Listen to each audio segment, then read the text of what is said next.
महाराष्ट्रातील लाडक्या बहिणींसाठी एक महत्त्वाची अपडेट म्हणजेच की आता लाडक्या बहिणींना ई-के-वाय-सी करताना बऱ्याच समस्या पुढे येत आहे। तर त्यामुळे आपण पुढे व्हिडिओमध्ये यावरील उपाय जाणून घेणार आहोत। तर त्यामुळे व्हिडिओ शेवटपर्यंत नक्की पहा।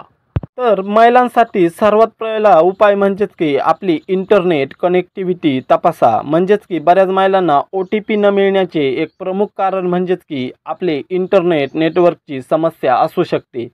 कारण की बऱ्याच महिलांना इंटरनेट नेटवर्क नसल्यामुळे OTP येत नाही। तर त्यामुळे महिलांनी आपला मोबाईल चांगल्या नेटवर्क झोनमध्ये आहे किंवा नाही तर ते देखील तपासले पाहिजे। तर पुढे पाहूया की यावरती दुसरा उपाय म्हणजेच की आधार आणि बँक जोडणीची खात्री करा। म्हणजेच की तुमचे बँक खाते आधार कार्डाशी लिंक आहे किंवा नाही तर याची देखील तुम्ही खात्री करू शकता आणि त्यावरील तपशील अचूक जुळतात किंवा नाही तर याची देखील महिलांनी खात्री करणे खूप महत्त्वाचे आहे।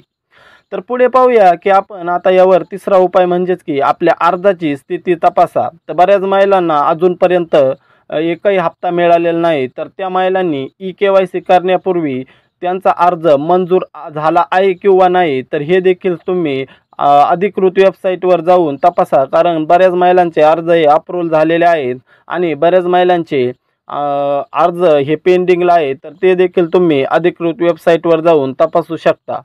आणि चौथा पर्याय म्हणजेच की जिल्हा प्रशासनाशी संपर्क साधा।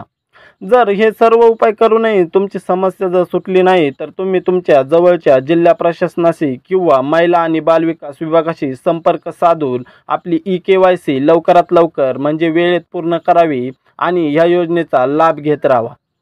तर महिलांनो, भेटूया अशाच नवीन अपडेट्समध्ये। तर त्यामुळे आपल्या चॅनलला सबस्क्राईब करायला आणि या व्हिडिओला लाईक करायला विसरू नका। तर तोपर्यंत जय महाराष्ट्र, जय शिवराय।